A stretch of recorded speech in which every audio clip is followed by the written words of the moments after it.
आपण पाहताय महाराष्ट्र अनलिमिटेड आणि या क्षणाची सगळ्यात मोठी आणि महत्त्वाची बातमी आहे ती डोंबिवलीतल्या आगडोंबाची। डोंबिवलीच्या MIDC 2 मध्ये भीषण आग लागली आहे। इंडो अमायन्स लिमिटेड नावाची कंपनी आहे की जी केमिकल काही प्रॉडक्ट्स बनवते आणि या कंपनीत आग लागल्याची माहिती आहे। घटनास्थळी तातडीने अग्निशमन दलाचे कर्मचारी पोहोचलेले आहेत आणि आग विझवण्याचं काम सध्या युद्ध पातळीवर सुरू आहे। इथेनॉल आणि ॲसिडिक आणि अन्य प्रकारच्या केमिकल्सवर काम केलं जातं।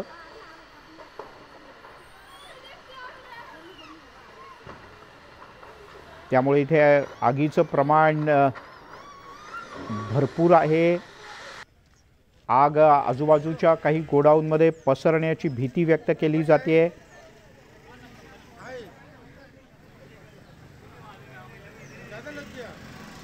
केमिकल कंपन्यांना लागणारी वेगवेगळ्या प्रकारच्या केमिकलचे बेस इथे आहेत, ते तयार केले जातात आणि त्यापासून अन्य केमिकल्स तयार करण्याचं काम इथे चालतं। गणेश गायकवाड आपले प्रतिनिधी आपल्यासोबत जोडले गेले आहेत। गणेश, काय आत्ताची स्थिती आहे? अजूनही स्फोटाचे आवाज येत आहेत का? तर अजूनही आग जी आहे ती मोठी आहे। विशेष म्हणजे दुसऱ्या कंपन्यांना आता ह्या आगीची झळ बसायला सुरुवात झालेली आहे। एक कंपनी जळालेली आहे या आगीमुळे आणि त्याच्यामुळे पहिली प्राथमिकता जी अग्निशमन दलाची आहे की हे आग पसरू नये आणि इतर कंपन्या ज्या आहेत बाजूला केमिकल कंपन्या आहेत त्यांना ही जर आग लागली तर या आगीचं स्वरूप आणखी मोठं होईल आणि मोठी दुर्घटना होईल।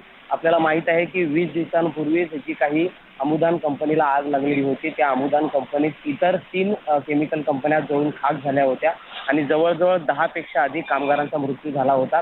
यात सुदैवाची बाब अशी आहे की या कंपनीमध्ये आग लागल्यानंतर जे कामगार आहेत ते सुखरूपपणे बाहेर पडलेले आहेत आणि त्याच्यामुळे अग्निशमन दलाची प्रथम प्राथमिकता आहे की इतर कंपन्यांना या आगीची झळ पोहोचू नये आणि त्या दृष्टीने अग्निशमन दल प्रयत्न करतायत। मात्र सध्या आग सुरू आहे सर।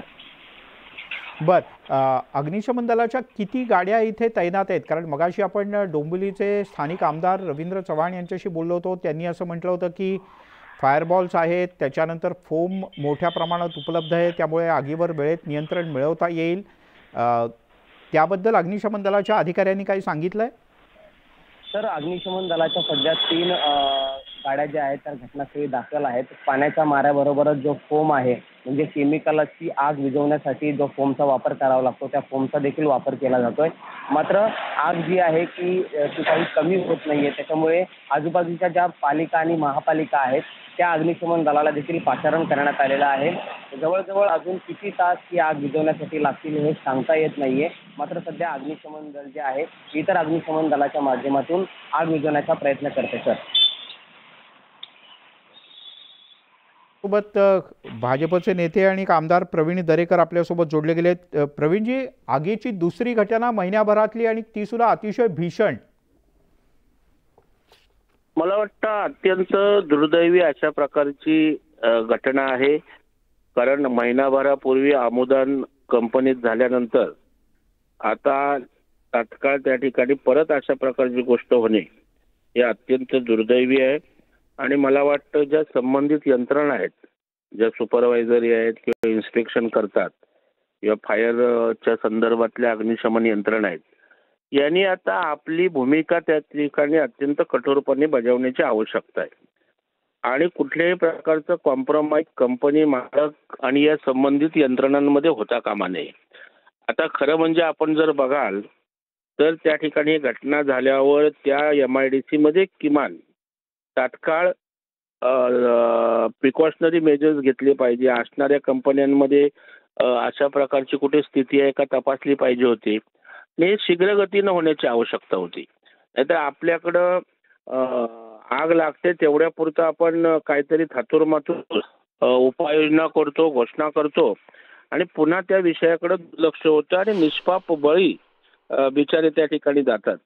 तर मला वाटतं जेवढ्या MIDCs आहेत विशेषतः त्या ठिकाणच्या मी तुम्हाला मध्ये थांबवतो, पण प्रशासन हे निवडणुकांच्या कामात आणि अन्य कामात होतं, त्यामुळे गांभीर्यानं पाहिलं गेलेलं नाही या पहिल्या आगीनंतर आजपर्यंत या आगीकडे किंवा अशा घटनांकडे. नाही, एक ठीक आहे, निवडणुकीमध्ये शासन त्या ठिकाणी एंगेजही असतं, अधिकारी असतात, तेही इलेक्शनच्या ड्युटीत असतात, हे खरं आहे. परंतु हे काय एवढ्यापुरतं सीमित नाहीये ना, अशा घटना वारंवार होत आहेत. मला वाटतं आता निवडणुकीतनं मोकळं झालेलं आहे.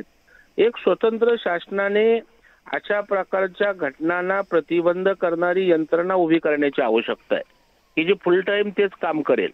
बऱ्याचदा असं होतं, दुर्दैवानं मी सरकारी पक्षाचा भाग असल्या नंतरही बोलतोय की ज्या तपासणी यंत्रणा असतात, ज्याने त्या ठिकाणी फायरचं कंट्रोलिंग असेल, इन्स्पेक्शन असेल, वार्षिक त्या ठिकाणच्या ऑडिट वेगवेगळ्या प्रकारचे असतील, हे करत असताना ते जर बारकाईने केलेत तर अशा घटना होणार नाही. आपल्यासोबत महेश तपासे जोडले गेलेत, राष्ट्रवादीचे नेते आहेत, स्थानिक आहेत ते. महेशजी,